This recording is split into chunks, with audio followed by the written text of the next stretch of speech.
Bonjour tout le monde. Aujourd'hui, à l'épisode L'Art du Focus, on reçoit un photographe professionnel qui est également guide photo, qui fait de la photographie extraordinaire, de la photographie animalière. On reçoit Maxime Légaré-Vézina.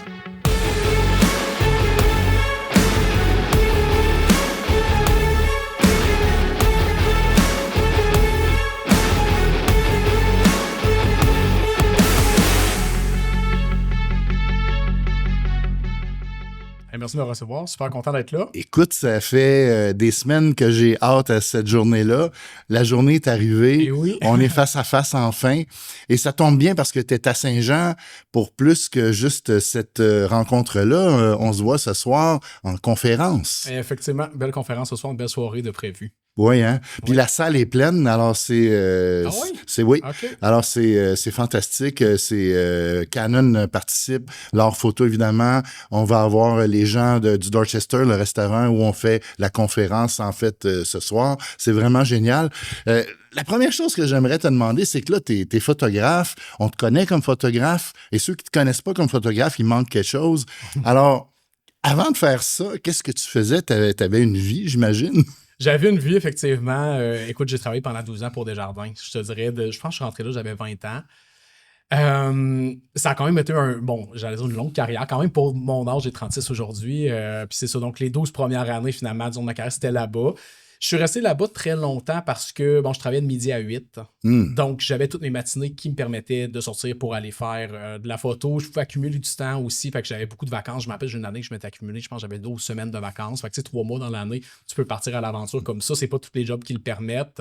Je travaillais 4 jours semaine aussi. Ce qui me permettait, parce que j'avais beaucoup de flexibilité qui permettait de travailler et d'avoir la photo. Ça ne nuisait pas trop jusqu'à un certain temps où finalement j'ai commencé à faire des ateliers photo. J'ai commencé en premier, je me rappelle, à offrir peut-être 6-7 ans de ça, des sorties en kayak.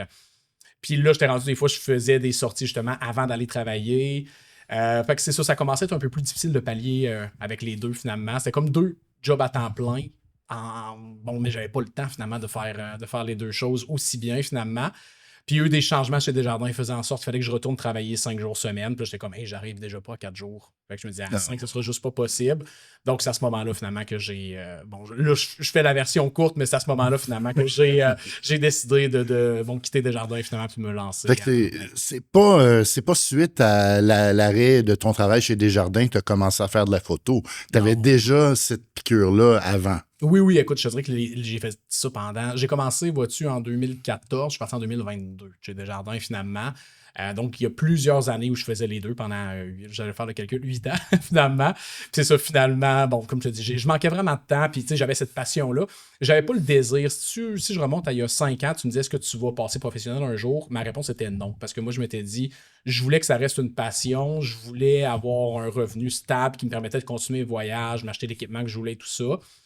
Puis finalement, j'étais un peu surpris, comme je te dis, il y a eu des changements, certaines choses qui ont fait en sorte que je me dis, je pouvais juste plus rester là-bas, dans le fond. Là. C'était ça, ou sinon, il fallait que je fasse moins de photos. Puis j'étais comme, la photo était clairement pas trop, on se comprend. Donc, c'est là que j'ai commencé à offrir des ateliers photo à plus long terme, des voyages et tout ça. J'ai annoncé ça s'est booké en genre quelques jours. Puis j'étais comme, oh mon Dieu, il y a une bonne demande pour ça. J'ai décidé donc de partir de chez Desjardins à ce moment-là. Fait que t'avais déjà des gens qui te suivaient à ce moment-là. Oui. Ouais, je te dirais que les 8 années où j'ai fait ça, dans le fond, je me montais une business, une clientèle sans nécessairement savoir que c'est ce que je faisais. Dans le fond, je le faisais pour le fun. Tu sais, à la base, quand on commence à faire de la photo, pour le plaisir, on se porte une page Facebook pour arrêter d'écœurer notre entourage avec ça. Le monde qui s'y intéresse pas, puis c'est plus partager nos observations, les choses qu'on voit sur le terrain, tout ça. Puis, c'est ça, à un moment donné, finalement, de fil en aiguille, j'ai commencé à être plus reconnu un peu. J'ai commencé à faire des expos, à vendre des calendriers. Fait que j'ai commencé à faire un peu de revenus avec ça. OK.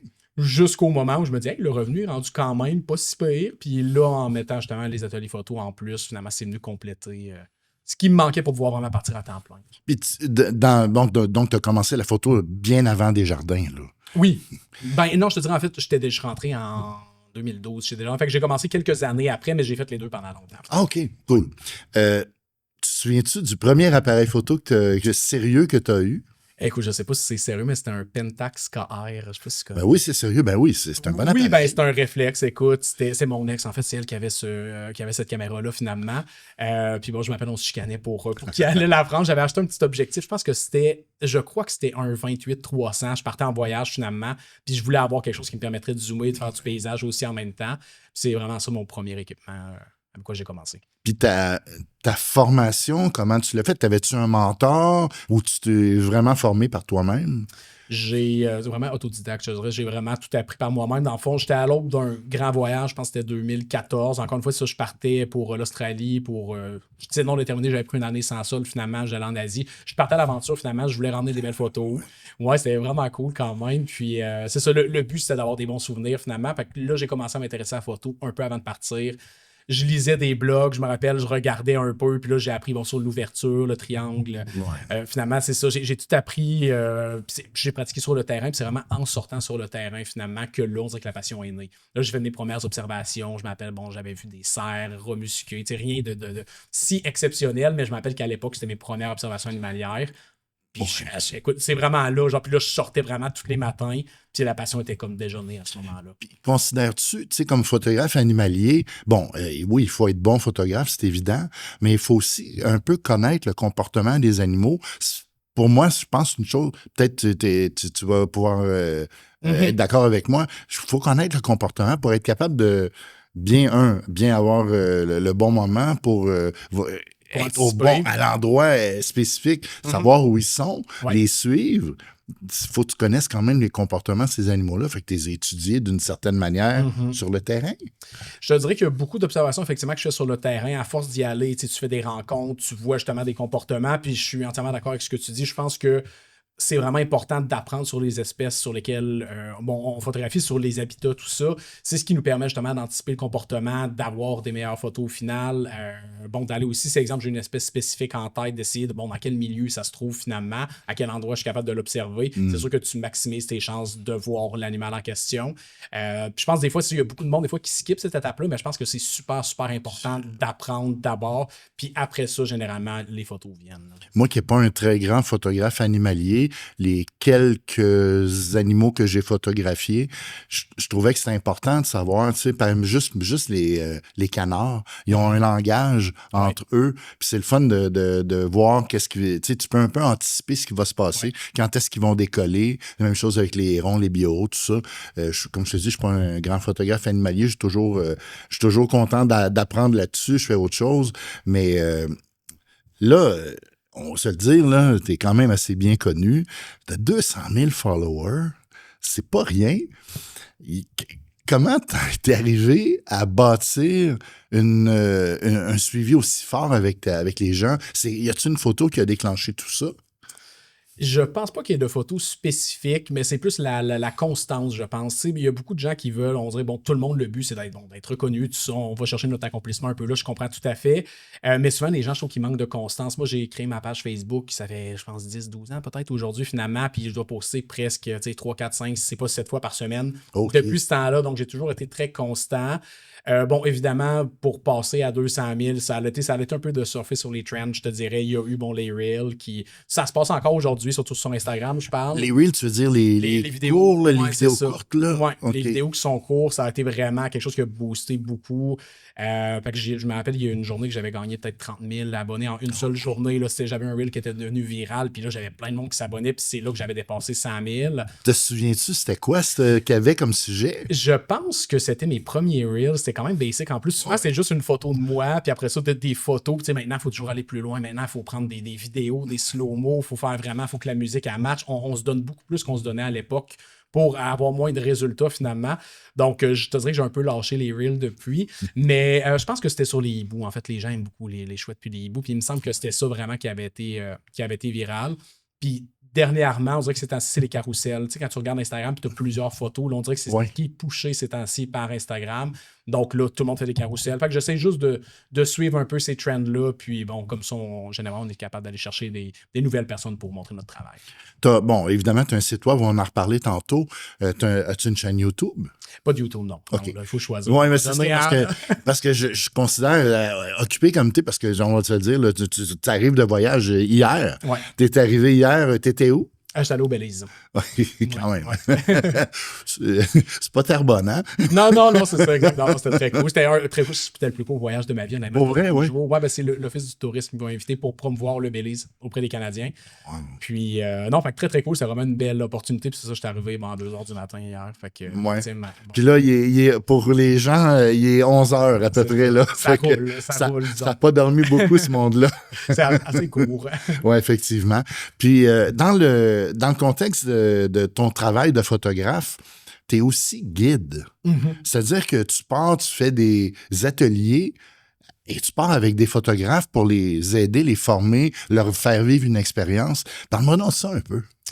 Écoute, j'ai commencé à guider, je t'avais dit, j'ai commencé par des excursions en kayak il y a plusieurs années, à peu près 7 ans de ça. Puis bon, c'est un endroit où je vais depuis que j'ai commencé à faire de la photo, je vais toujours là-bas. Puis je me disais, ça serait cool peut-être emmener du monde, leur faire découvrir mon endroit préféré. Fait que c'est comme ça que j'ai commencé.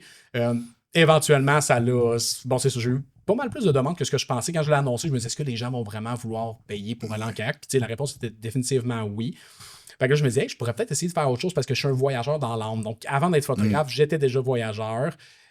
Puis j'avais justement des gens qui venaient en kayak qui étaient comme, hey, penses-tu organiser des voyages à un moment donné? Puis j'étais comme, oh, ben écoute, ouais, ça pourrait peut-être être cool. Et on se met une graine. Oui, c'est ça, exact. Puis c'est là que ça a commencé. Je me disais, je pourrais peut-être essayer ça. Puis bon, dans la période justement où je te dis que j'étais en transition, j'allais partir de chez Desjardins finalement, là, je me disais, hey, je pourrais essayer justement d'annoncer ça. Tu sais, un voyage. Puis je me rappelle que le premier voyage photo que j'ai annoncé, c'était une tournée du Québec. Là, tu sais, on allait au Parc Public, Forillon, Gaspésie, Côte-Nord, on allait faire les macarons. C'était un itinéraire. Là. Honnêtement, je ne l'ai pas refait parce que je pense qu'on dormait 4 heures par nuit. Tout le monde a trippé là.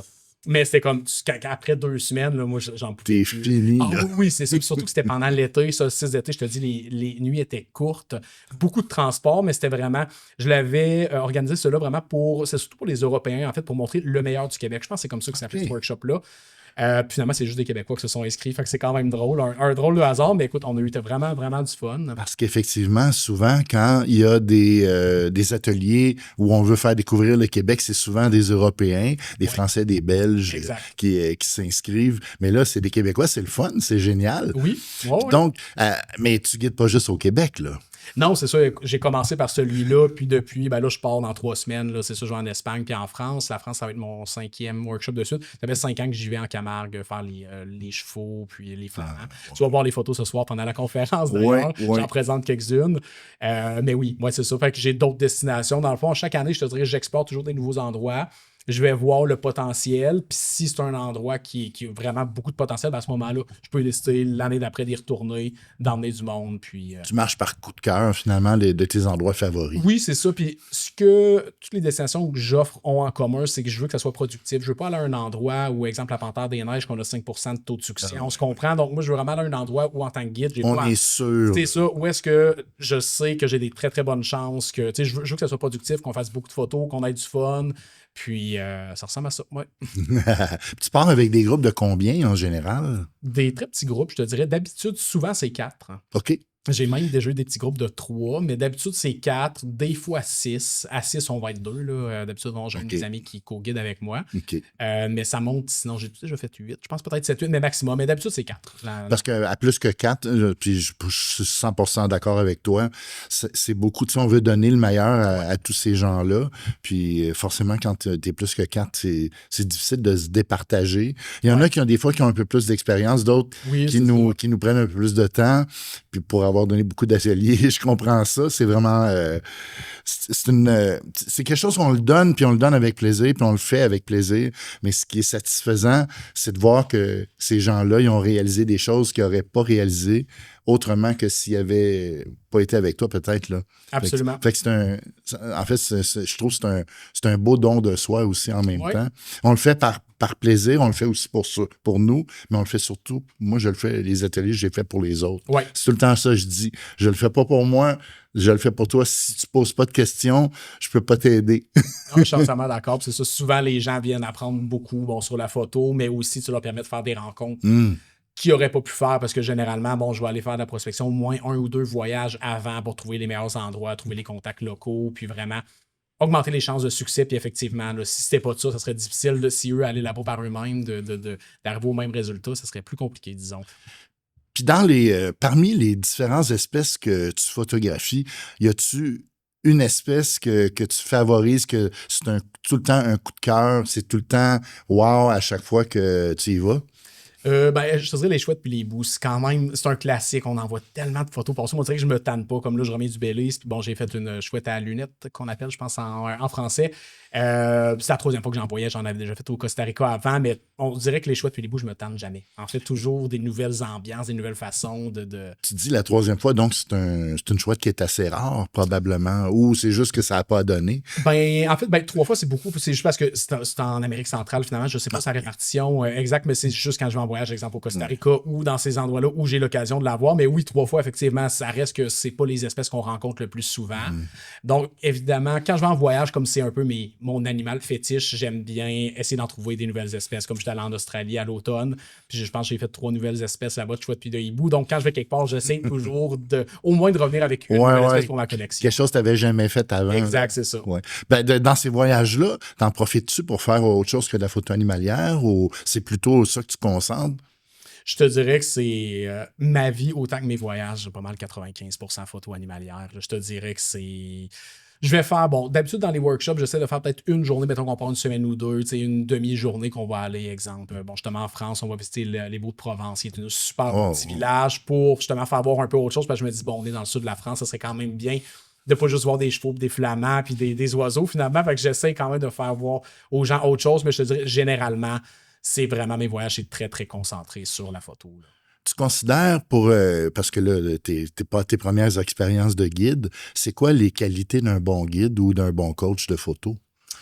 Écoute, la patience, assurément. Quoique les gens, souvent, sont très autonomes. Je pense qu'il faut avoir, de l'entre-gens. Il faut aimer être avec les gens. Tu sais, si c'est quelqu'un qui aime pas le monde, ça va être difficile. Moi, ça part, oui, c'est ça. Ça part dur, là. Toi, peut-être une autre vocation, parce que moi, j'aime ça être avec le monde, je te dirais. Je pars des fois, même souvent, je vais aller porter le monde à l'aéroport. Puis après ça, moi, des fois, je reste une journée ou deux. Puis après ça, je suis seul. Puis je suis comme, hein? Puis je suis comme, oh mon Dieu, c'est dans les plates. Alors que la plupart du monde s'attendrait à ce que tu dis, enfin, le monde sont partis. Maintenant, jamais. Je suis comme, moi, c'est le contraire. Souvent, je suis comme, mais là, je manque un peu d'entertainment. Fait que je pense que ça, c'est super important. Non, ouais. Puis dans le contexte où, quand tu disais, je me retrouve tout seul, c'est comme il y a comme un high, hein, tu sais, quand t'es avec tes gens.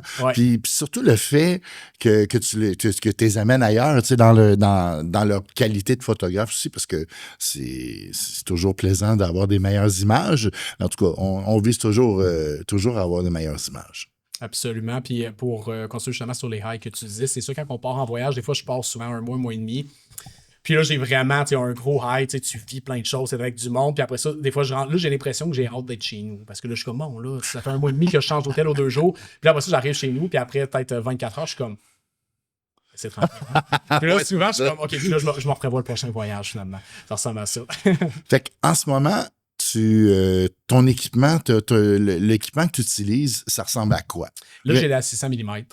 Ce que j'utilise principalement, je te dirais que... On est dans quelle compagnie? Avec Canon. Avec Canon, ouais, c'est ça. Fait que j'ai les deux, en fait. Là. Mais j'utilise la 600, finalement, principalement. J'ai le 1.4 qui est toujours dans ma poche, au besoin, que je vais mettre, finalement, si j'ai besoin d'être un peu plus proche. J'ai la 100-400 aussi que j'utilise, mais elle commence à avoir de l'âge un peu. Il faudra en rediscuter. Ça peut être pour un petit renouvellement. Ça va nous faire plaisir. Oui, c'est ça. Sur quel boîtier tu travailles en ce moment? Sur le R5. Ah, quand même. OK. Oui, c'est ça. Oui, là, on n'est pas... As-tu abandonné complètement les appareils à miroir ou... Oui, écoute, je te dirais que j'ai le 5D4 que j'ai eu pendant longtemps, qui sert de backup, mais qui n'a jamais été utilisé à nouveau, finalement. Oui, peut-être une fois ou deux que je l'avais pris comme deuxième boîtier, puis on dirait pas de focus sur l'œil. Là, j'étais comme, on dirait que je suis rentré dans le café maintenant. Là, je me disais, j'avais de la misère, je suis comme, oh mon Dieu, il faut déplacer le collimateur. On prend vite ces habitudes-là, je trouve, effectivement. Puis la transition, comment ça s'est passé, la transition de l'appareil à miroir à l'appareil sans miroir, finalement? Merveilleusement. Oui. Je te dirais, oui, écoute, quand j'ai eu le R5, je me rappelle, focus sur l'œil en partant, on s'entend, ça a été un life changer, le fait qu'il n'y ait plus de bruit quand on clique. Le fait qu'on voit l'expo aussi, l'exposition dans le viseur directement, plus besoin de regarder ta photo et tu... Non, c'est vraiment... ça a changé vraiment la donne, je pense. Là. C'est comme une évolution majeure. Tu connais beaucoup plus, je pense, l'équipement, technologie, tout ça. Moi, mais tu seras d'accord, j'imagine que ça a été... 200% d'accord. Oui. Surtout pour la partie exposition, moi, c'était ça qui me... dans le paysage, on est peut-être moins... moi, je fais beaucoup de paysages. Ouais. On est peut-être moins préoccupé par l'œil ou la détection de l'œil. On remarque que quand on a besoin, on l'utilise l'utilise, puis on est très content de l'utiliser. Mais effectivement, le game changer pour moi, c'était l'exposition en temps réel. Ouais. Parce qu'on pouvait le faire avec les appareils à miroir, mais c'était pas des appareils destinés pour ça. Fait que ça faisait comme un deuxième déclic, puis ça ralentissait considérablement le processus avec un appareil sans miroir. Tu l'as ton exposition tout de suite. Si la photo est pas bonne dans ton écran, prends-la pas, la photo, ajuste-la. Change, c'est ça. Moi, des fois, j'ai le viseur, puis je suis en train de changer ma vitesse. Exactement. Pour justement avoir une meilleure exposition, puis ouais. Te trouves-tu à utiliser plus l'écran vu que tu as un appareil sans miroir ou tu es toujours old school, là, tu y vas avec le viseur? Je vais beaucoup avec le viseur, sauf quand je vais être au niveau de l'eau. Souvent, là, je vais flipper l'écran. Puis avant, je me couchais dans la boîte, je prenais même un tapis de yoga pour être vraiment au niveau de l'eau. Par exemple, si je fais des canards et tout ça, maintenant, je me mets en petit bonhomme finalement, puis je revire l'écran, puis je regarde directement, puis que j'ai plus besoin de me coucher au sol nécessairement. Là. Fait que pour toi, c'est positif, le changement s'est fait positivement vers l'appareil sans miroir. J'entends souvent les gens qui ont de la difficulté à s'ajuster avec le système parce que c'est un viseur électronique, le rafraîchissement, ils ont un peu de difficulté. Moi, le premier argument, je leur donne, je dis oui, mais tu vois ta photo dans ton viseur. Tu sais tout de suite si c'est bon ou si c'est pas bon. Oui, mais je suis pas habitué. On dirait qu'il y a une hésitation, mettons. Fait que oui, effectivement, je pense que pour moi, le sans miroir, c'est une réelle évolution. Là, autant que l'appareil de la pellicule au système numérique, ça a été aussi une bonne évolution. Au début, ça a été tough. Là. Toi, t'es trop jeune, t'as pas connu ça. Non. Mais des appareils avec 6 stops de plage dynamique, là, moi, j'ai connu ça. Mon Dieu, c'était une autre époque. On était à une autre époque, puis là, ça montait rapidement, mais c'est génial. J'aimerais vraiment que tu me parles de ton expérience avec Canadian Geographic. Parce que ça, là, j'ai pogné de quoi quand j'ai lu ça. Oui, écoute, c'est un très bel accomplissement, on s'entend. Puis écoute, c'est rien de très compliqué. En fait, j'ai participé au concours. Ça faisait, je pense que c'était la 3e fois que je participais au concours annuel pour justement le Wildlife Photographer of the Year. Puis c'est ça, j'ai envoyé la totale, mes 20 meilleures photos que j'avais pas déjà envoyées l'année d'avant, finalement. Puis c'est ça, écoute, j'ai eu, à un moment donné, je m'appelle, en fait, quand j'ai eu la reconnaissance, j'étais en Alaska, j'ai reçu un courriel, finalement. Puis là, je regarde ça, j'ai comme, oh mon Dieu, c'est sûr, écoute, c'est un accomplissement incroyable quand même, puis une reconnaissance pour comme tout le travail que je fais depuis des années. Là. Pour les gens qui savent pas, le Canadian Geographic, c'est l'équivalent du National Geographic aux États-Unis, si on veut, puis même à travers le monde. Là. Fait que c'est un honneur, c'est un gros honneur. Là. Ouais. La fierté de ça, d'être un participant là-dedans, d'être reconnu par ces gens-là, c'est extraordinaire. C'est wow. Tu fais aussi des expositions. Tu vends des photos. Comment on peut... premièrement, ce soir, il va y avoir certaines de tes photos à la conférence. Les gens sont moins jaloux, là. Il va y avoir des photos qui vont être exposées. Évidemment, tu as un site web qui est très actif. Il y a beaucoup et des tonnes de magnifiques photos. On va mettre en bannière ton site pour que les gens puissent aller voir ton site, évidemment. Cool. Des expositions, tu en as faites régulièrement? Tu en fais encore? J'en fais, je te dirais, une par année. J'en fais une domaine Mézeray à Québec à tous les ans depuis. J'ai commencé en 2017, ma première. Okay. Tu sais, je me dis, j'étais quand même à l'époque assez audacieux parce que j'avais pas beaucoup de monde qui me suivait. Puis depuis la première exposition, il y avait eu quand même beaucoup de monde qui était venu. C'est ça, à chaque année, c'est en novembre d'habitude. C'est toujours cette année, ce sera le 15 novembre d'ailleurs, je peux le dire tout de suite. Ah ouais, OK. Oui, puis c'est ça, donc toujours la même salle. Je connais un peu je connais les lieux. Finalement, juste pourquoi changer une formule gagnante? On a toujours bien du fun. Je rencontre les gens. Ça permet de voir tous ceux avec qui je genre sur Facebook à l'année longue, finalement. Ouais. Donc, je trouve ça important de pouvoir rencontrer une fois de temps en temps ce monde-là. Ce qui est le fun d'ailleurs aussi que je sois à Saint-Jean aujourd'hui. Ça va me permettre ce soir de rencontrer des gens qui sont jamais vraiment venus me rencontrer à Québec auparavant. C'est ça, donc les expos, je trouve ça cool parce que ça me permet aussi de voir les photos en vrai. On les voit tout le temps sur un petit écran, mais des voir imprimées, tu seras d'accord que c'est complètement différent. Une photo ne prend vie que lorsqu'elle est imprimée, tant qu'à moi. Là. Puis plus le format est grand, plus c'est impressionnant, plus... Bigger the better, dans le oui, c'est... Sans faire d'allusion, effectivement. Ouais. Si tu avais à me raconter un moment cocasse d'une expédition que tu as faite ou d'une sortie avec des gens. Moi, Isabelle Gingras m'a parlé. Écoute, j'ai vu des photos, elle m'a montré des vidéos. Ouais. J'ai pogné de quoi quand j'ai vu ça. Mais peut-être que tu pourras... Je peux parler c'est drôle parce que quand tu m'as parlé de c'est ça qui t'est venu en tête. Oui, c'est le premier qui m'est venu en tête. En fait, on était allé en Norvège pour photographier les bœufs musqués à Dobrofiel, le parc national. Puis, écoute, ils vantaient beaucoup, on le savait. On était là 4 jours, on avait peu de temps quand même. Donc, le fait qu'ils vantent ne pouvait pas vraiment nous arrêter parce qu'on n'avait pas de possibilité de se reprendre. On ne restait pas là 2 semaines. Puis, à Dobrofiel, on dirait que la seule chose qu'il y a à faire, c'est les bœufs musqués. Peut-être des lagos, mais tu sais, sinon, c'est comme, t'as pas de plan B. Ce qui, généralement, d'habitude, j'aime ça avoir des plans B, C, D, on se comprend, mais là, il n'y en avait pas. Fait qu'on a décidé de monter quand même. Donc, on monte la montagne, tu mets des raquettes, une ascension de 2-3 heures. Honnêtement, c'est tough quand même. Puis on arrive au sommet, puis écoute, je trouve les bœufs musqués en genre, une fois rendu au sommet, 2 minutes. Là. Mais ils vendent tellement. On peut même pas sortir les caméras du sac, en fait. Moi, je voulais m'en aller faire une story, puis je prenais mon sel, je le tenais à 2 mains, parce que comme il va partir au vent. Ça donne une idée, on pouvait même pas, t'imagines sortir une 600 là, par soleil, oublie ça. Là. On n'a même pas sorti les caméras malgré l'effort qu'on avait mis pour monter. On reste un peu en espérant que le vent tombe, ça se passe pas, on est caché derrière des rochers, on se dit on redescend. Oh, le lendemain, c'est pas tout, le lendemain on recommence. Parce que là, évidemment, on s'est comme garde, là aujourd'hui, il faut faire des photos. Là. C'est pas mal dans nos dernières occasions, fait qu'on remonte. En arrivant en haut, je vois les bœufs musqués sont un petit peu plus bas finalement, okay. de l'autre côté de la colline. On descend peut-être 10-15 minutes pour les rejoindre. Là, ils vendent beaucoup, beaucoup. On commence à shooter quand même, mais écoute, faudrait que mais j'ai vu les vidéos. Je demandais à Isabelle si ça peut nous... J'en ai probablement aussi que je pourrais partager. Je peux partager, là. Moi, j'ai fait comme, mais voyons, ça n'a aucun sens. Je pense que c'est peut-être 100 km/h. J'estime à 100 km/h le vent, finalement, puis c'est ça. Bref, on a shooté 15 minutes, puis à un moment, j'ai dit, ça commence à être dangereux, il faut qu'on reparte. On est remonté en haut, puis c'est ça, rendu en haut. J'avais, Isabelle, entre autres, qui se faisait emporter par le vent. Donc, on se retrouvait carrément poussé au sol. Souvent, on faisait peut-être 10 mètres, puis là, après ça, on se mettait en petit bonhomme, puis après ça, on repartait. Ah non, je te le dis, c'était intense, là. C'était, ouais. Une situation particulière. Effectivement, ouais. On a fait quelques clics au moins. Je pourrais peut-être mettre une photo aussi. Ça aura valu la peine, somme toute, là, mais ouais, c'était un peu... disons que c'est les extrêmes. Ouais. Puis, à l'opposé de ça, le moment le plus extraordinaire que t'en... Mais moi, je suis sûr que t'en as plus qu'un. Ouais. Mais mettons, t'en choisis un là, pour la cause. Hey, écoute, j'ai tout ça, là, j'ai toujours de la misère. Quand on me demande une espèce en particulier ou un moment, il y en a beaucoup dans une année. Écoute, j'ai envie, j'essaie de penser qu'est-ce que j'ai fait dernièrement qui était vraiment... je sais pas, je pense à, mettons, Svalbard, un renard arctique. C'est une photo que j'avais en tête. Ça fait 2 ans que je suis allé. Cette photo-là, je l'ai vue, je pense. Oui, c'est ça. C'est un hiking très. Ouais, c'est ça. J'aime beaucoup, beaucoup. Tu sais, le renard arctique était là, il était posé. C'était la raison pour laquelle j'allais à Svalbard, vraiment pour cette espèce-là, non pour l'ours polaire comme la plupart des gens, mais vraiment pour le renard arctique.